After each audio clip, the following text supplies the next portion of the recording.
दिल्ली के बाद गुजरात के हिम्मतनगर में चला बुलडोजर। उपद्रवियों के अवैध निर्माण को बुलडोजर से गिराया गया।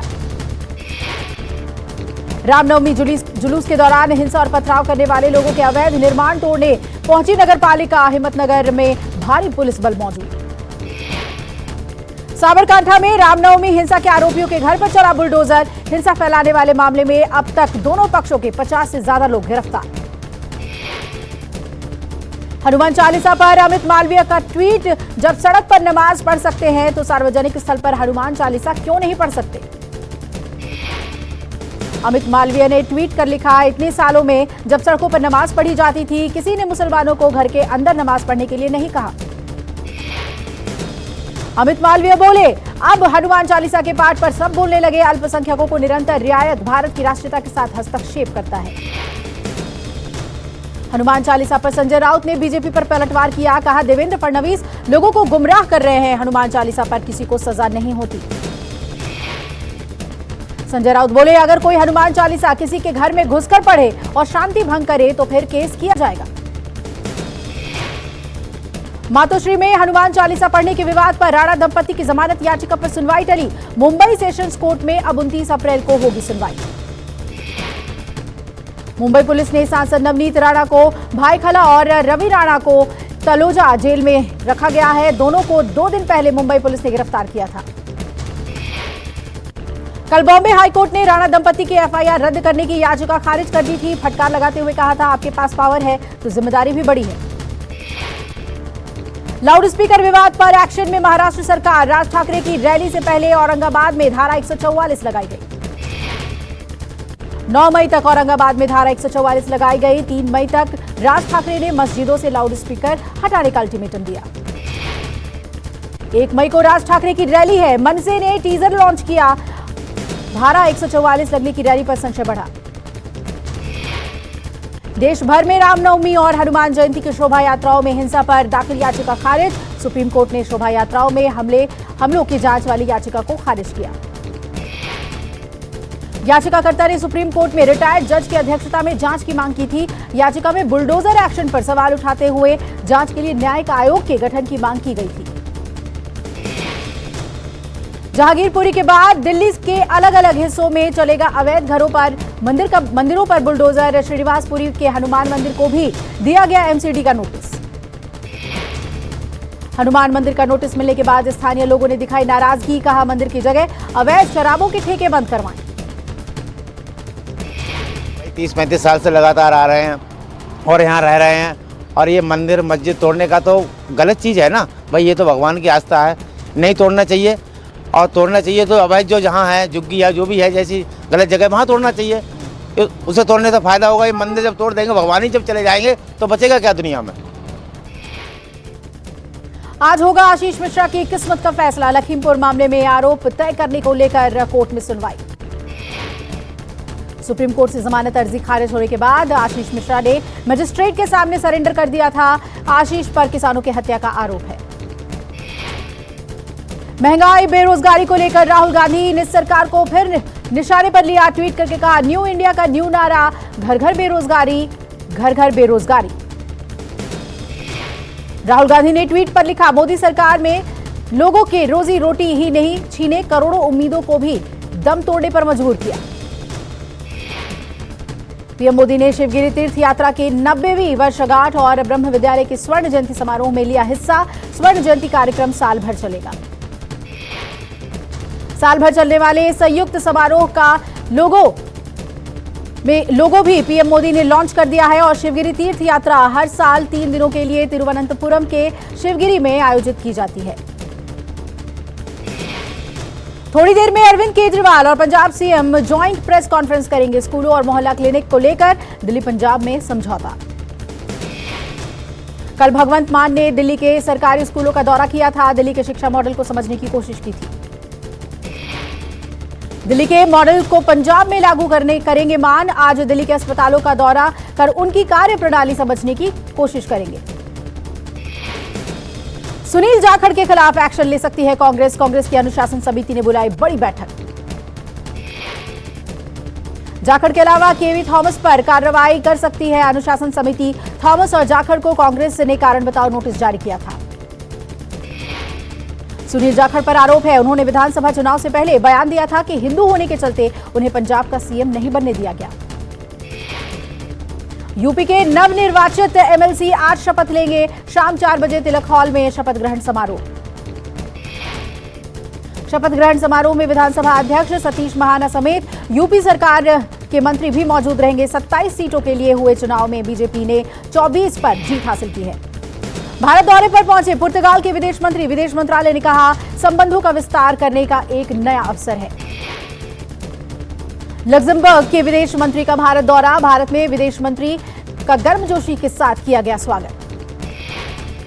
सीएम पुष्कर सिंह धामी ने केदारनाथ में पुनर्निर्माण कार्यों का जायजा लिया। केदारनाथ विधायक शैला रानी रावत भी उनके साथ ही मौजूद। अंतर्राष्ट्रीय योग दिवस से पहले तालकटोरा स्टेडियम में योग कार्यक्रम का आयोजन, केंद्रीय रेल मंत्री अश्विनी वैष्णव कार्यक्रम में हुए शामिल, किया योग। जम्मू कश्मीर में आतंकियों की धरपकड़ जारी, बारामूला के पट्टन इलाके में जैश ए मोहम्मद से जुड़े 2 आतंकी गिरफ्तार कर लिए गए। जैश के दोनों आतंकियों को 2 पिस्टल, गोला बारूद और 2 चीनी ग्रेनेड के साथ पकड़ा गया, पुलिस पूछताछ में जुटी। देश के दुश्मनों को जवाब देने के लिए भारतीय नौसेना खुद को कर रही है अपडेट। आज नौसेना कमांडर हथियारों और सेंसर के प्रदर्शन और भारतीय नौसेना प्लेटफॉर्म्स की तैयारी की समीक्षा करेंगे। कल के मुकाबले देश में कोरोना संक्रमण में 2.2% की कमी। पिछले 24 घंटे में 2483 नए मरीज आए। स्वास्थ्य मंत्रालय के मुताबिक पिछले 24 घंटे में 1970 नए मरीज ठीक भी हुए। एक्टिव मरीजों की संख्या 15,636। दिल्ली में 24 घंटे में फिर 1000 से ज्यादा नए मरीज आए हैं। 1 मरीज की हुई मौत। दिल्ली से सटे नोएडा में बच्चों पर कोरोना का साया मंडराया। 24 घंटे में 25 बच्चे संक्रमित हुए। नोएडा में कोरोना से संक्रमण के 120 नए मरीज आए हैं। नोएडा में 3, 4 और 6 साल की उम्र के बच्चे भी कोरोना संक्रमण की चपेट में आ गए हैं। यूपी, पंजाब, दिल्ली के अलावा छत्तीसगढ़ में मास्क पहनना अनिवार्य किया गया। सार्वजनिक जगहों पर थूकने पर भी बैन लगा दिया गया है। चौथी लहर की आशंका ने छत्तीसगढ़ सरकार ने इसे देखते हुए गाइडलाइन जारी की है। होम क्वारंटीन में रहने वाले लोगों को नियमों का सख्ती से पालन करना होगा। कोरोना के बढ़ते संक्रमण के बीच 4 धाम यात्रा शुरू होगी। साधु संतों की मांग, बिना प्रतिबंध के 4 धाम यात्रा को अनुमति मिलनी चाहिए। साधु संतों ने कहा 2.5 सालों में 4 धाम यात्रा बाधित रही है, लेकिन इस बार यात्रा कुशलतापूर्वक संपन्न होगी। कोरोना के बढ़ते संक्रमण ने चिंता बढ़ाई। पीएम मोदी 27 अप्रैल यानी कल मुख्यमंत्रियों के साथ करेंगे मीटिंग। कोरोना की समीक्षा बैठक में पीएमओ के वरिष्ठ अधिकारी भी शामिल होंगे। अमित शाह, केंद्रीय स्वास्थ्य मंत्री मनसुख मंडाविया के भी इस बैठक में शामिल होने की संभावना। सीबीएसई कक्षा 10वीं और 12वीं की परीक्षा आज से शुरू। 2 चरणों में हो रही है परीक्षा। 10वीं में 21 लाख छात्रों और 12वीं में 14 लाख से ज्यादा छात्र दे रहे हैं परीक्षा। कोरोना गाइडलाइन का किया जा रहा है पालन। भारत सरकार ने 16 यूट्यूब चैनल्स को बैन किया, ब्लॉक किए। यूट्यूब की लिस्ट में 6 पाकिस्तानी और 10 भारतीय चैनल शामिल। सूचना मंत्रालय के मुताबिक ये सभी यूट्यूब चैनल्स भारत में प्रोपेगेंडा और झूठी खबरें फैला रहे थे। नोएडा में गार्डन ग्लैरिया मॉल में पार्टी करना युवक को पड़ा भारी। स्टाफ ने पीट कर मौत के घाट उतारा।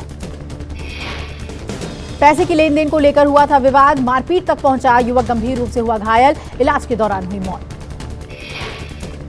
आरोपियों की पहचान के लिए सीसीटीवी फुटेज खंगाल रही है पुलिस। 16 कर्मियों को हिरासत में लेकर पुलिस ने पूछताछ शुरू की। टेस्ला के मालिक एलॉन मस्क ने सोशल नेटवर्किंग साइट ट्विटर को खरीद लिया। एलॉन मस्क ने $54.20 प्रति शेयर के हिसाब से ट्विटर के शेयर खरीदे हैं।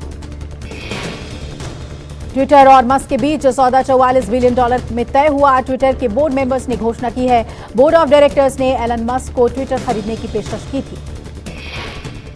ट्विटर के बिकने के बाद रॉयटर्स के मुताबिक कंपनी के सीईओ पराग अग्रवाल दे सकते हैं इस्तीफा। पराग अग्रवाल ने कहा अब ट्विटर में भविष्य अनिश्चितता भरा है।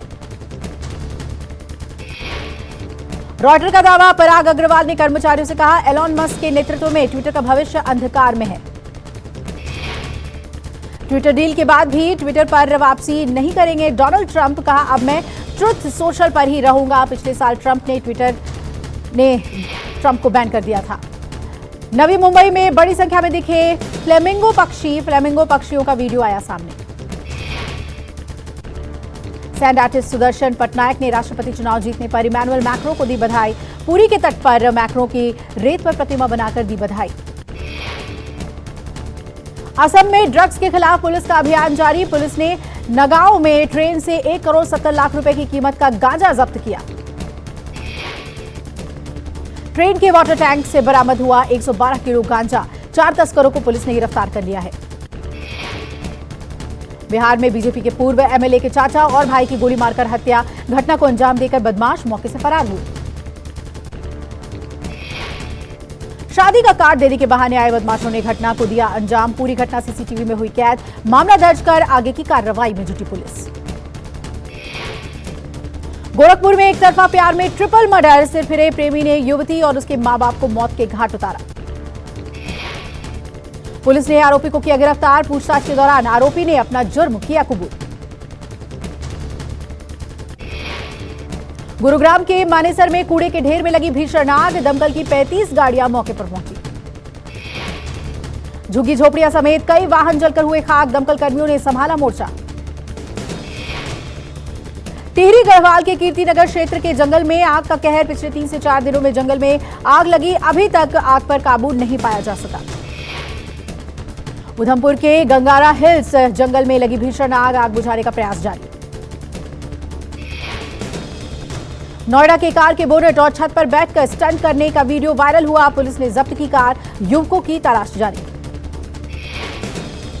पाकिस्तान के पीएम शहबाज शरीफ ने व्यक्त की भारत के साथ अच्छे संबंधों की इच्छा। कहा कश्मीर मुद्दे के समाधान के बिना स्थायी शांति हासिल नहीं की जा सकती। पूर्व पीएम नवाज शरीफ ने फिर से पाकिस्तान लौटने का रास्ता साफ हुआ। नए पीएम ने स्वदेश लौटने के लिए जारी किया पासपोर्ट। इमरान की पार्टी आज चुनाव आयोग के खिलाफ देशव्यापी प्रदर्शन करेगी। पीटीआई कार्यकर्ता इस्लामाबाद में चुनाव आयोग मुख्यालय के अलावा हर राज्य के चुनाव आयोग कार्यालय पर धरना प्रदर्शन करेंगे। अफगानिस्तान के तालिबान शासन ने पाकिस्तान को दी चेतावनी। कहा अपनी जमीन पर पाकिस्तानी हमले हम बर्दाश्त नहीं करेंगे। खेरसौन सिटी काउंसिल पर रूस का कब्जा। रूसी विदेश मंत्री बोले अगर तीसरा विश्व युद्ध हुआ तो परमाणु हथियार शामिल होंगे। श्रीलंका में आर्थिक संकट के खिलाफ प्रदर्शन जारी। कोलंबो में एक बार फिर हजारों प्रदर्शनकारियों ने पीएम आवास को घेरा। 4 दीवारी पर घर जाओ राजपक्षे लिखा। शेयर बाजार में आई तेजी। सेंसेक्स 57,000 अंक और निफ्टी 17,000 से ज्यादा अंकों के साथ कर रहा है कारोबार। एचडीएफसी बैंक ने 21 लाख से ज्यादा जारी किए क्रेडिट कार्ड्स। बैंक के मुख्य वित्त अधिकारी आर श्रीनिवासन वैद्यनाथन ने दी जानकारी। रेलवे ने ग्राहकों के लिए शुरू की आईआरसीटीसी ई वॉलेट सुविधा। ग्राहक आसानी से कर पाएंगे टिकट बुकिंग। सोना चांदी के दाम में आई गिरावट। सोना 51,872 हुआ। चांदी 65,443 प्रति किलोग्राम। अक्षय कुमार और राधिका मदान ने शुरू की सुरराई पोट्टू रीमेक की शूटिंग। सोशल मीडिया पर वीडियो शेयर कर दी जानकारी। रकुलप्रीत कौर और अजय देवगन ने फिल्म रनवे 34 का किया प्रमोशन। दोनों ने मीडिया को दिए पोज। बॉलीवुड एक्ट्रेस अमीषा पटेल के खिलाफ केस दर्ज। एक्ट्रेस पर लगा धोखाधड़ी करने का आरोप। आदित्य नारायण ने 2 महीने की बेटी के साथ शेयर की फैमिली फोटो। फैंस बोले आज की सबसे अच्छी तस्वीर। बेटे को सीने से लगाए भारती सिंह ने शेयर की पहली फोटो। कहा मेरी जिंदगी